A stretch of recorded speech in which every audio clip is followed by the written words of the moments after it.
नमस्कार, मैं अवनीश स्वागत करता हूं आपको अपने इस यूट्यूब चैनल पे।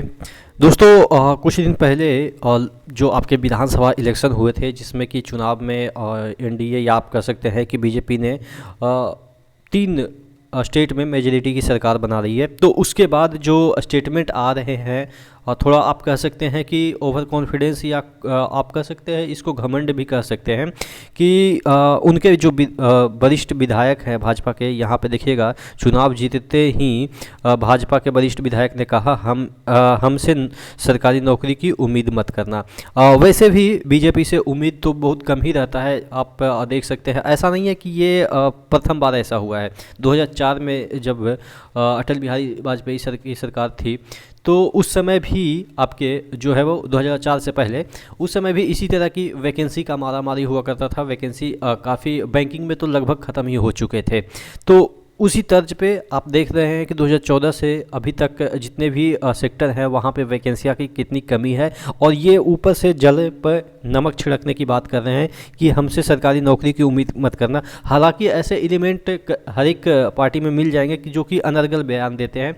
ऐसा नहीं है कि सिर्फ बीजेपी की ही हम बात कर रहे हैं, तमाम जितने भी पार्टियाँ हैं सभी में कुछ ऐसे एलिमेंट मिल जाएंगे, ऐसे तत्व मिल जाते हैं जो कि मतलब कि फालतू की चीज़ों को तवज्जो देते हैं। लेकिन ठीक है, इनकी बातें जो ये मध्य प्रदेश के संदर्भ में कर रहे हैं, और मध्य प्रदेश के संदर्भ में बोले या सेंट्रल वैकेंसी के संदर्भ में बोले, बात तो एक ही है। मध्य प्रदेश के भी लड़के जो है वो इंडियन हैं, और इंडियन के बहुत सारे लड़के मध्य प्रदेश के हैं। ठीक है, तो कहने का मतलब ये है कि यहाँ पे जो चीज़ें दिख रही है कि आपकी वैकेंसी आएगी कि नहीं आएगी। देखिए, जिस तरीके से पिछले 10 साल से वैकेंसियाँ धीरे धीरे थोड़ा थोड़ा सा आती रही है, वैसा तो आती ही रहेगी, उससे तो कम नहीं आएगी। लेकिन हाँ, अगर कोई दूसरी गवर्नमेंट होती तो वो हो सकता है कि ज़्यादा वैकेंसी पे फोकस करता। अगर हम बात कर लेते हैं बिहार में ही, तो बिहार में काफ़ी अच्छी खासी वैकेंसी आ रही है। आप देखेंगे 1.5 लाख के अराउंड में टीचर्स की, फिर स्टाफ नर्सिंग की वैकेंसी आ रही है। उसके बाद बिहार एसएससी की वैकेंसी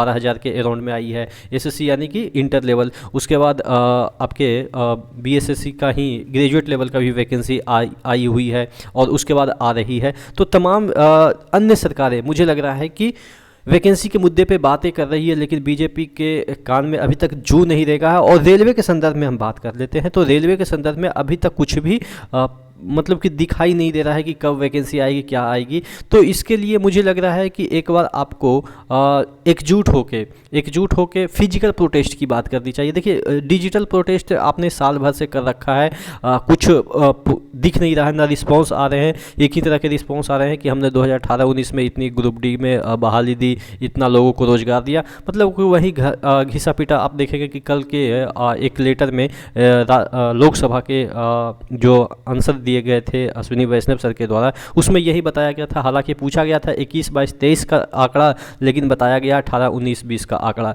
तो वही घिसी पिटी आंसर बताए जा रहे हैं कि हमने इतना लाख लोगों को रेलवे में भर्ती दी है, और अभी देने की योजना है या नहीं है, इसके बारे में पूछा जाता है। तो अभी तक कोई भी ऐसा डिस्क्लोज इन्होंने नहीं किया है। तो मुझे लग रहा है कि फिजिकल प्रोटेस्ट से ही आपकी बात बनेगी। आप क्या समझते हैं, नीचे कमेंट बॉक्स में कमेंट करके जरूर बताइएगा। नेक्स्ट वीडियो मिलते हैं, तब तक के लिए जय हिंद।